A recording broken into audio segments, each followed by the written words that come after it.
Hello மக்களே, மே 7ஆம் தேதியோட சிறைக்கடிக்க ஆசை ப்ரோமோ ரிவ்யூ தான் பார்க்க போகிறோம். இதில் விஜயா வந்து இப்போ அவங்க வீட்டுக்கு போகிறாங்க. இப்போ தான் வந்து மீனாவோட அருமைகள்லாம் கொஞ்சம் கொஞ்சமாக புரிய போகுது. நீங்கள் நினச்சிங்கன்னா இந்த வீடியோக்கு லைக் பண்ணிக்கோங்க. இங்கே ரவி, ஸ்ருதி, விஜயா எல்லாரும் இவங்க வந்து ஸ்ருதி வீட்டுக்கு வந்துடுறாங்க. வந்துட்டு வாசல்லே நிற்கிறாங்க. வீட்டுக்குள்ளே வந்து போகலாமா வேண்டாமான்னு சொல்லிட்டு விஜயா வந்து யோசிச்சுட்டே இருக்கிறாங்க. அதுக்கடுத்து இவர் வந்து பேக்கெல்லாம் எடுக்கிறாரு. ரவி, ஸ்ருதி வந்து பேகு, அவங்க சூட் கேஸ் எல்லாத்தையும் எடுத்துகிட்டு வராங்க. அதுக்கடுத்து இவங்க 2 பேரும் முதல்ல வீட்டுக்குள்ளே போயிட்டாங்க. ரவியும் ஸ்ருதியும் இவங்க வந்து வாசல்லே நிற்கிறாங்க. உள்ளே வரவா வேண்டாமா அப்படின்னு சொல்லிட்டு யோசனையாலே இருக்கிறாங்க விஜயா. அதுக்கடுத்து ஸ்ருதி போய் அவங்க அப்பா அம்மாவை கூட்டிகிட்டு வராங்க. அத்தையும் வந்துட்டாங்க, நீங்கள் வந்து கூப்பிடுங்க அப்படின்னு சொல்கிறாங்க. உடனே அதுக்கடுத்து ஸ்ருதியோட அப்பா அம்மா வந்துட்டு வாங்க வாங்க வாங்க அப்படின்னு சொல்லிட்டு இவங்க விஜயாவையும் கூட்டிகிட்டு போகிறாங்க வீட்டுக்குள்ளே. இவங்க வந்து தயங்கி தயங்கி போகிறாங்க. என்னதான் இருந்தாலும் இது வந்து அவங்களோட சம்மந்தி வீட்டுக்கு போகிறோம் அப்படின்னு சொல்லிட்டு ரொம்ப தயங்கி தயங்கி யோசிச்சு போகிறாங்க. அதுக்கடுத்து வாங்க உள்ளே வாங்க அப்படின்னு சொல்லி இவங்க ரொம்ப கட்டாயப்படுத்தி கூட்டிகிட்டு போய் அதுக்கடுத்து ரவியும் ஸ்ருதியும் போயிட்டு உட்காந்துட்டு அவங்க அப்பா கிட்ட பேசிகிட்டு இருக்கிறாங்க. அதுக்கடுத்து பின்னாடி பார்த்தா விஜயாவும் ஸ்ருதி அம்மாவும் வராங்க. வந்துட்டு உட்காருங்க நீங்கள் நான் அப்படின்னு சொல்லிட்டு பேசிகிட்டு இருக்கிறாங்க. அதுக்கடுத்து நடந்ததை பற்றியே பேசிகிட்டு இருக்கிறாங்க. இந்த மாதிரி ஏன் உங்கள் அப்பா வரலையா அப்படின்னு சொல்லிட்டு ரவியை பற்றி கேட்குறாரு ஸ்ருதி அப்பா. அண்ணாமலை ஏன் வரல அப்படின்னு கேட்குறாரு. இல்லை அப்பா வந்து மீனா அண்ணி வீட்டுக்கு போயிட்டாங்க அப்படின்னு சொல்கிறாங்க. ஏன் இங்கே நம்ம வீட்டில் எல்லா வசதியும் இருக்குது, நீங்கள் இங்கே கூட்டிகிட்டு வந்திருக்கலாமே, எதுக்கு நீ அங்கெல்லாம் அனுப்பணும், நீங்கள் இங்கே கூட்டிகிட்டு வந்திருக்கலாமே மாப்பிள்ளை அப்படின்னு சொல்லிட்டு ரவிக்கிட்ட பேசிகிட்டு இருக்கிறாரு. இல்லை அது அப்பாவுக்கு அங்கே தான் செட் ஆகும் அப்படிங்கிற மாதிரி. அதுக்கு அடுத்து அவர் ரவியோட மாமனாரே சொல்கிறாரு. ஆமாம் அண்ணாமலைக்கு அங்கே தான் செட் ஆகும். அண்ணாமலை அவர் வேலை பார்க்கும்போது எவ்வளோ நேர்மையாக ஒருத்தர் இருந்தார். ஆனால் அவரோட பையன் இப்படி சீட்டிங் பண்ணுவான்னு நான் நினைக்கவே இல்லை.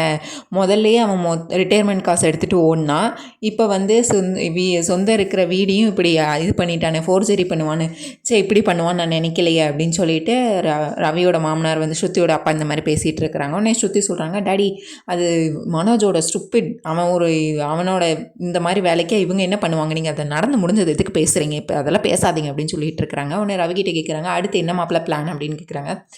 இல்லை மாமா, இன்னும் 10 நாளுக்கு வந்து கோர்ட்டு லீவு, அதனால் கோர்ட் திறந்தால் தான் என்னனாலும் எங்களால் பண்ண முடியும், இன்னும் 10 நாள் கழித்து தான் மாமா பேசணும் அப்படின்னு சொல்லிட்டு இருக்கிறாங்க. உடனே ஸ்ருதி சொல்கிறாங்க, அத்தைக்கு ஏதாவது குடிக்க கொண்டு வாங்களேம்மா, பேசிகிட்டே இருக்கிறீங்க அப்படின்னு சொல்கிறாங்க. சரி நான் போய் கொண்டு வரேன் அப்படின்னு சொல்லிட்டு இவங்க போயிட்டு பிளாக் டீ போட்டு எடுத்துகிட்டு வராங்க. பால் சேர்க்காம டீ எடுத்துகிட்டு வராங்க. உடனே அதுக்கடுத்து வந்து இவங்க ரவி எடுத்து குடிக்கிறாங்க, ஸ்ருதி எடுத்து குடிக்கிறாங்க.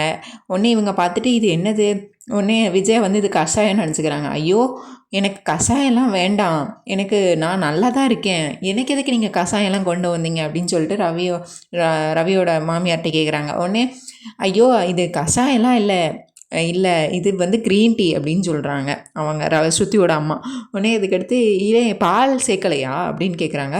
பால்லாம் நாங்கள் சேர்க்க மாட்டோம், நாங்கள் வந்து ஹெல்த்தியாக தான் குடிப்போம், பால் வந்து உடம்புக்கு கேடு, பால்லாம் நாங்கள் சேர்க்க மாட்டோம், நீங்கள் இது குடிச்சு பாருங்கள், இது நல்லா தான் இருக்கும் அப்படின்னு சொல்கிறாங்க. அதுக்கடுத்து ஸ்ருதியும் எங்கள் வீட்டிலலாம் இப்படி தான் அத்தை, நீங்கள் 2 நாள் குடிச்சிங்கன்னா உங்களுக்கே பழகிடும், இது நல்லா தான் இருக்கும், டேஸ்டியாக இருக்கும், இது ஹெல்த்தியும் கூட, இதில் வந்து இஞ்சி இதெல்லாம் போட்டிருக்கோம், அதனால நல்லாயிருக்கும், நீங்கள் குடிச்சு பாருங்க அப்படின்னு சொல்லிட்டு இவங்க வந்து திரும்பியும் வந்து சொல்கிறாங்க.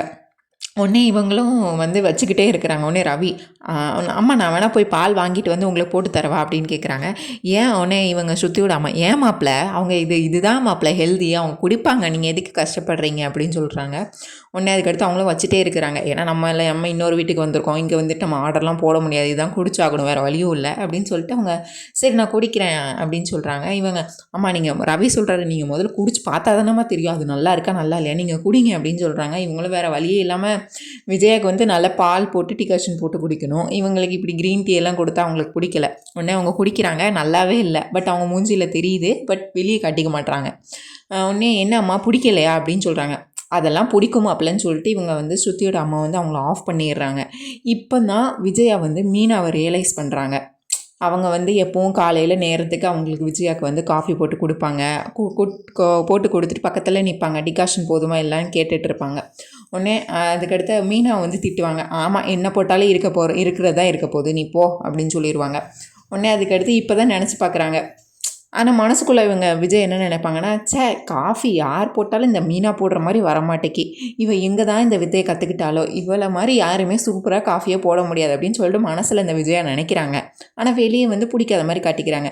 இப்போ அதை நினச்சி பார்க்குறாங்க, மீனா நம்மளை எப்படி பார்த்துக்கிட்டா, நமக்கு எப்படியெல்லாம் இது பண்ணா அப்படின்னு சொல்லிட்டு இப்போ நினச்சி பார்க்குறாங்க. அந்த க்ரீன் டீ வந்து தூரமும் ஊற்றிடுறாங்க. போய் வாஷ் பேஷனில் ஊற்றிட்டு நடந்ததெல்லாம் நினச்சி பார்த்து வருத்தப்பட்டுட்டு இருக்கிறாங்க விஜயா. மனோஜ் வந்து அவன் பொட்டி எடுத்துகிட்டு அவன் ஆஃபீஸில் போயிட்டு அப்படி போய் உட்காடுறான். அதுக்கடுத்து சந்தோஷ் ப்ரோ வந்து அவனுக்காக கட்டில் இதெல்லாம் வாங்குறதுக்காக போயிருக்காங்க. அவங்க இருக்கிற ஸ்டாஃப் வந்து என்ன சார் இனிமேல் இங்கே தான் ஸ்டே பண்ண போகிறீங்களா அப்படின்னு கேட்குறாங்க. ஆமாம் நான் இங்கே தான் ஸ்டே பண்ண போகிறேன், எங்கள் வீட்டில் கொஞ்சம் வேலை நடக்குது அப்படின்னு சொல்கிறாங்க.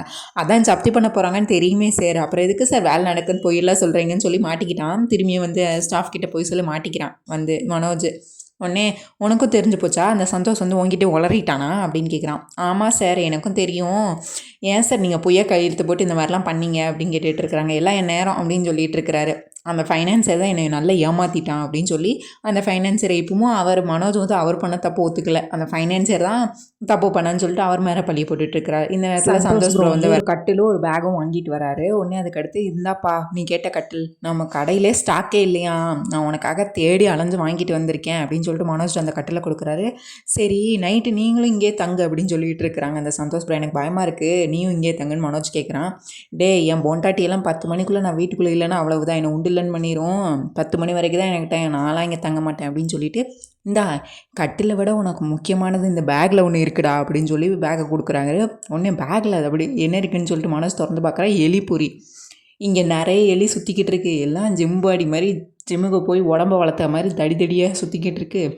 அதனால் நீ நைட்டு வடன்னு நினச்சி உன் காலை கீழே கடிச்சு வச்சிட போகுதுடா, இதை பத்திரமா வச்சுக்கோ, இந்த எலிப்புரியை வச்சுக்கோ அப்படின்னு சொல்லிட்டு அந்த எலிப்புரியை கொடுக்குறாரு. உடனே அந்த ஸ்டாஃபை சொல்லுது, ஆமாம் பாஸ் நம்ம கடையில் ரொம்ப எலித்தொல்லை இருக்குது அப்படின்னு சொல்கிறாங்க. என்ன ப்ரோ இது முதலே சொல்லியிருந்தேன், இதுக்கு நான் அந்த பிரச்சனைக்கும் ஏதாவது நான் ஒரு வழியை கண்டுபிடிச்சிருப்பேன்ல, கடைசி நேரத்தில் வந்து சொல்கிறேன். டேய் அடிக்கிற வெயிலுக்கு எலியும் எங்கடா போகும், அதுவும் ஏசியில் இருக்கட்டும்னு சொல்லி நம்ம கடைக்குள்ளே வந்து உட்காந்துருக்கு அப்படின்னு சொல்லி இவங்க இந்த மாதிரி காமெடி பண்ணிகிட்டு இருக்கிறாங்க. உடனே ப்ரோ நான் உனக்கு நீ ஆசைப்பட்ட மாதிரி உனக்கு பிடிச்ச பிரியாணி வாங்கி தரேன் ப்ரோ, நைட்டு என் கூடவே தூங்கு ப்ரோ, நான் தனியாக தூங்கி பயமே இல்லை, எனக்கு பயமாக இருக்குது ப்ரோ அப்படின்றான். டேய் நீ ஆம்பளை தானடா தனியாக தூங்குடா அப்படின்னு சொல்லிட்டு இருக்காங்க. அதெல்லாம் முடியாது ப்ரோ, நீ இரு ப்ரோ ப்ளீஸ் ப்ரோ, நான் உனக்கு பிரியாணி வாங்கி தரேன்னு. இந்த சந்தோஷ் வந்து பிரியாணிக்கு ஆசைப்பட்டு சரிடா இன்றைக்கி நான் ஒரு நாள் நான் உனக்காக தூங்குறேன், நீ என் நண்பனாக போயிட்ட அதுக்காக உன் கூட ஒரு நாள் தூங்குறேன் இருக்கிறேன், ஆனால் ஒரு கண்டிஷன்டா, நைட்டு தூங்கினா நான் காலைல தான் எந்திப்பேன், என்ன ஐடியா விழுந்தாலும் நான் எந்திக்கலாம் மாட்டேன் இடையில, ஓகே தானே அப்படின்வேன். ஆமாம் எப்படி தானோ, எப்படி ப்ரோ இப்படிலாம் தூங்க முடியும் அப்படின்னு கேட்குறான். மனசில் நிம்மதி இருந்தால் தூங்கலாம் ப்ரோ, நான் என்ன தப்பாக செஞ்சேன், நான் என்ன யாராவது ஏமாத்தினேனா, அப்போ நான் யாராவது ஏமாத்தினேனா, அதை உன் மனசுக்கு தான் ப்ரோ தெரியும் அப்படின்னு சொல்லி 2 பேரும் வாக்குவாதம் பண்ணிகிட்டு இருக்கானுங்க. சரி இப்போ நைட்டு நீ தூங்குறல்ல அப்படின்னு கேட்குறாங்க. சரி நீ இவ்வளோ கேட்குறல்ல கெஞ்சுறல்ல அதுக்காக உன் கூட தூங்குறேன் அப்படின்னு சொல்லி சந்தோஷ் ப்ரோ ஒத்துக்கிட்டாரு. இங்கே பார்த்தா இவங்க மீனா வந்து சமைச்சிட்ருக்குறாங்க. மீனாவும் அவங்க அம்மாவும் சேர்ந்து அண்ணாமலைக்கு சமைச்சிட்ருக்குறாங்க. மீனா வந்து ஒன்று ஒன்றா சொல்லிகிட்ருக்காங்க, மாமாவுக்கு காரம் அதிகமாக இருக்கக்கூடாது, உப்பு கம்மியாக இருக்கணும், இப்படி ஒன்று ஒன்றா சொல்லிகிட்ருக்காங்க. எல்லாம் கரெக்டாக தான் மீனா சமைச்சிருக்கேன் அப்படின்னு சொல்லி இவங்களும் சமைச்சிட்ருக்குறாங்க. சமைச்சிட்டு அதுக்கடுத்து மாமா சாப்பிட வாங்க அப்படின்னு கூப்பிட்றாங்க.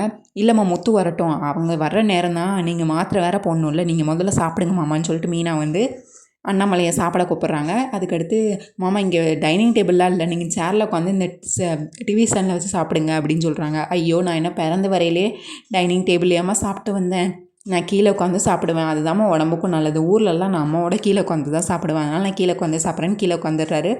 முத்து பார்த்தா அண்ணாமலைக்காக கட்டில் வாங்கிட்டு வர்றாரு, பில்லோலாம் வாங்கிட்டு வர்றாரு, தலகாணியெல்லாம் வாங்கிட்டு வராரு. உடனே எதுக்குடா இப்போ இந்த செலவு வீண் செலவு இப்படி பண்ணிக்கிட்டு இருக்கா. ஆமாம் மாமா நான் மீனா தான்ப்பா வாங்கிட்டு வர சொன்னேன் அப்படின்னு சொல்கிறாரு. ஆமாம் மாமா நீங்கள் இங்கே பாய் தான் இருக்குது, நீங்கள் கட்டில் தானே தூங்குவீங்க, உங்களுக்கு வசதியாக இருக்கணும்ல, அதுக்காக தான் வாங்கிட்டு வர சொன்னேன் அப்படின்னு சொல்லி மீனா வந்து ஒவ்வொரு விஷயமா பார்த்து அண்ணாமலைக்காக பண்ணிகிட்டு இருக்கிறாங்க. அதுக்கடுத்து சாப்பிடலாம் வாடா அப்படின்னு சொல்லிட்டு இவங்க அண்ணாமலை முத்து எல்லோரும் உட்காடுறாங்க. அதுக்கடுத்து சத்யா நான் அப்புறம் சாப்பிட்டுக்கிறேம்மான்ட்டான். உடனே மீனா வந்து இவங்களுக்கு 2 பேத்துக்கும் பரிமாறிட்டு இருக்காங்க. இந்த நேரத்தில் பார்த்தா மீனாவோட தங்கச்சி என்ட்ரி கொடுக்குறாங்க. மாமா எப்படி இருக்கீங்க, நடந்ததெல்லாம் கேள்விப்பட்டேன், ரொம்ப மனசுக்கு வருத்தமாக இருந்துச்சுன்னு சொல்லிட்டு அவங்களும் கேரியர் தூக்கிட்டு வந்திருக்காங்க. எதுக்குமா நீயும் ஏமா கஷ்டப்படுற அப்படிங்கும்போது, இல்லை மாமா நடந்ததெல்லாம் கேள்விப்பட்டேன், நீங்கள் 10 நாள் வெக்கேஷனுக்கு வந்திருக்கீங்கன்னு நினச்சிக்கோங்க, சம்மர் ஹாலிடேஸ்க்கு வந்திருக்கீங்கன்னு நினச்சிக்கோங்க, நீங்கள் முறையாக வந்திருக்கீங்க வீட்டுக்கு, அதனால் நானும் சமைச்சு எடுத்துகிட்டு வந்திருக்கேன்னு சொல்லிட்டு ஸ்பெஷலாக அவங்கள கவனிக்கணும்னு சொல்லிட்டு ஸ்பெஷலாக அவங்களும் சமைச்சு எடுத்துகிட்டு வந்திருக்காங்க. அதுக்கடுத்து எல்லாத்தையும் வைக்கிறாங்க. அண்ணாமலையும் வந்து நான் அந்த வீட்டுக்கு வரும்போது நான் அந்த வீட்டை விட்டு வெளியே வரும்போது ரொம்ப மன வருத்தத்தில் வந்தேம்மா. ஆனால் உறவுகளோட காசை விட உறவுகள் தான் பெருசு நீங்கள் நிரூபிச்சிட்டீங்க. நீங்கள் காட்டுற அன்பு வந்து என் மனசு லேசாகிட்டுமா அப்படின்னு சொல்லி அண்ணாமலை வந்து ரொம்ப எமோஷ்னலாக பேசி இந்த மாதிரி ஒரு உறவுகள் கிடைக்க நான் ரொம்ப கொடுத்து வச்சுருக்கணும் அப்படின்னு சொல்லி மீனா, முத்து, அவங்க தங்கச்சி எல்லோரும் அவங்கள அண்ணாமலையை வந்து தாங்கிறத பார்த்து அண்ணாமலை வந்து ரொம்ப எமோஷ்னலாக பேசி எனக்கு இனிமேல் பயம் இல்லைம்மா, எனக்குன்னு ஒரு குடும்பம் இருக்குது அப்படின்னு சொல்லி சந்தோஷமாக இருக்கிறாரு. இங்கே பார்த்தா அவங்க வீட்டில் வந்து அவங்க கேரளா, அவங்க என்ன வேறு மாதிரி தான் சமைப்பாங்க. எல்லாமே இனிப்பாக ஒரு மாதிரி அரிசியெல்லாம் நம்ம ஊர் அரிசி மாதிரி இருக்காது. ப்ரௌன் கலர் அரிசி குண்டு குண்டாக இருக்கும். அதை வந்து இவங்க விஜயாவுக்கு வைக்கிறாங்க. உடனே இது என்ன அரிசி இப்படி இருக்குது அப்படின்னு சொல்கிறாங்க. ஆமாம், இங்கே இதுதான் ஸ்பெஷல்னு ஸ்ருதி சொல்கிறாங்க. இங்கெல்லாம் இப்படி தான், இதுதான் ஹெல்தி, இதுதான் உடம்புக்கு ஹெல்தி அப்படின்னு சொல்லிட்டு சாப்பிட்டுக்கிட்டு இருக்கிறாங்க.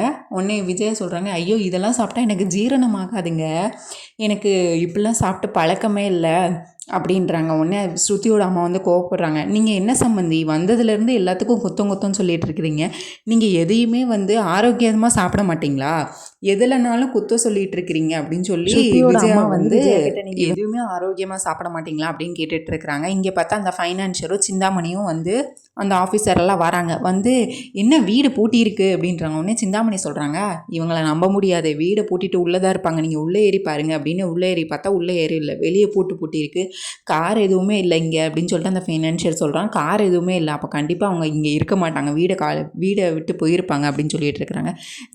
அந்த குடும்பம் நடுத்தெருவில் நின்று கதறதை பார்க்கணும் தான் நான் இவ்வளோ காலையில் வந்தேன்.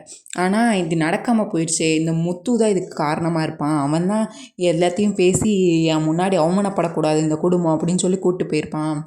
உடனே அந்த ஃபைனான்ஷியல் சொல்லுவான், எப்படியோ நீங்கள் நினச்சது வீடை ஜப்தி பண்ணணும்னு நினச்சிங்க, இன்னும் கொஞ்சம் நல்ல வீடே உங்கள் கையில் வரப்போகுது, அதை நினச்சி சந்தோஷப்படுங்க அப்படிங்கும்போது சிந்தாமணி சொல்லுவாங்க, அந்த குடும்பம் என் முன்னாடி அவமானப்படுறத என் கண்ணால் பார்க்க முடியாமல் போச்சு, அதே ஒரே ஒரு வருத்தம் தான், வேறு ஒன்றும் இல்லை அப்படின்னு சொல்கிறாங்க.